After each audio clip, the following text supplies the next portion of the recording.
Songwriting is not easy, especially when you kind of wait for that divine intervention, because sometimes it can be a long time before something hits, and sometimes you can't keep up with your brain. So I was curious about other challenges you might face when writing. Like, what are some of the biggest challenges you face?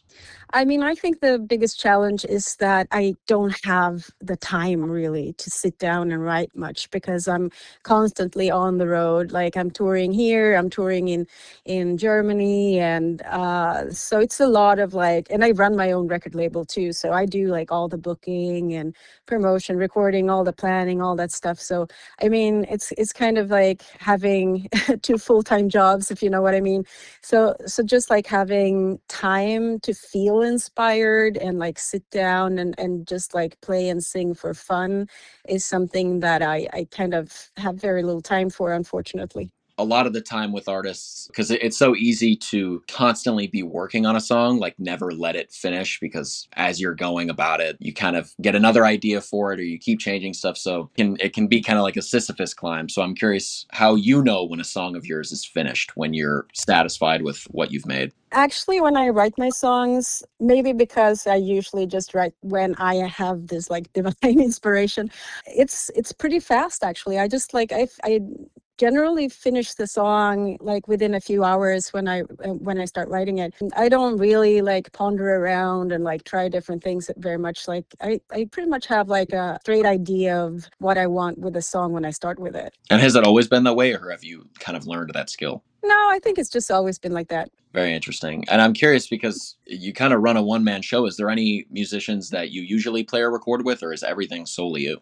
No, so I like when I started playing live many years ago, like I had a backing band in Sweden. They are still some of my best friends, and they play on many of my albums, even though I actually don't live in Sweden anymore. But I have, I surround myself with really talented musicians. I'm just self-taught when it comes to the guitar, and I play some pianos. I can do some, like keyboard overdubs with stuff, but I always prefer to have sort of a band of really talented musicians to back me up.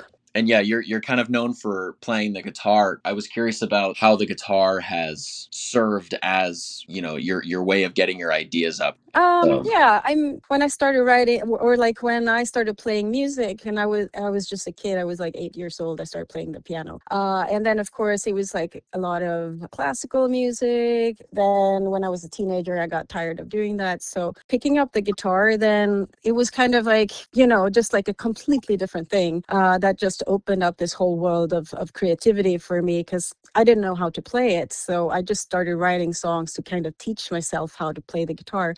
So that's kind of how it's been for me. It's like the thing, it's just so easy to pick it up, play for 5 minutes if you wanna. There's like no restrictions or boundaries. You don't have to like sit for X amount of time. So I just like the flexibility of the guitar, I guess. Absolutely. And is there any artist that kind of served as inspiration for that? I mean, I listened a lot to like other female singer-songwriters when I was growing up, like Suzanne Vega or Amy Mann, and I really love Nico Case. So of course, like all strong women with guitars. So you've performed many shows. I'm sure it's impossible to remember all of them. Has there ever been a show that really has stuck with you? Well, I mean, there are plenty, of course, for different reasons. It's hard to name just one. I mean, I play a lot of house concerts and smaller, intimate shows like theaters and listening rooms, and that's kind of like the shows that I like to do. So as long as I have a happy audience, I usually remember it as a good show. But I don't think I have one that like really sticks out above the rest. And you said that more intimate vibe is the kind of show you like to do. Is there anything else about those kind of shows that you're pulled towards? I mean, I just like to kind of hang out with the audience. You know what I mean? Like sometimes when I get to a venue, they'll be like, "Oh, here's the green room. Like you can be here until like it's time to go on stage." But I usually hang out, by the merch table or whatever, and like meet people. And I guess that's what I like about the intimate shows, like because it's something you don't really get if you play a really big venue or a festival. Have there ever been meaningful fan interactions that have stuck with you?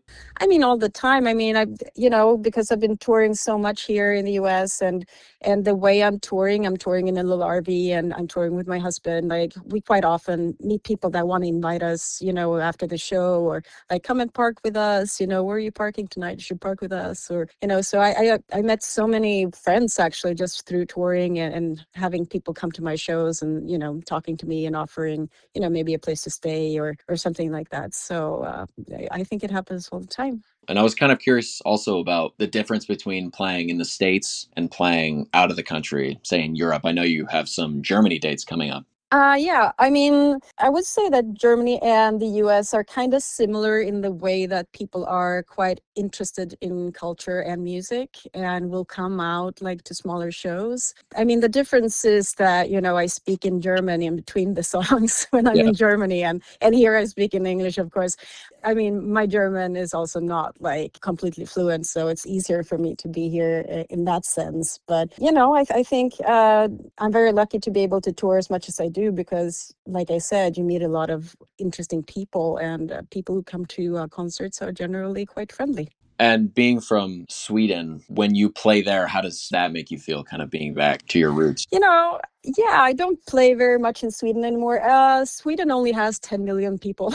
Wow. So even though it's one of the bigger countries in Europe, it's a small population, and it's not really, like I said, Germany is very interested in culture. They have a lot of smaller venues. Like, Sweden differs in that way, because it's more like they have some big festivals, and the venues tend to be much bigger. I feel like they're kind of lacking in that, like, small, intimate kind of vibe that I'm looking for. What kind of music are you currently listening to? I'm curious always about what artists enjoy themselves. I mean, there's so many artists that I love. I mean, Valerie June, for example, Mm. really great artist. And like I said, Nico Case is a favorite that I always come back to. Does this latest single entail a new album coming up?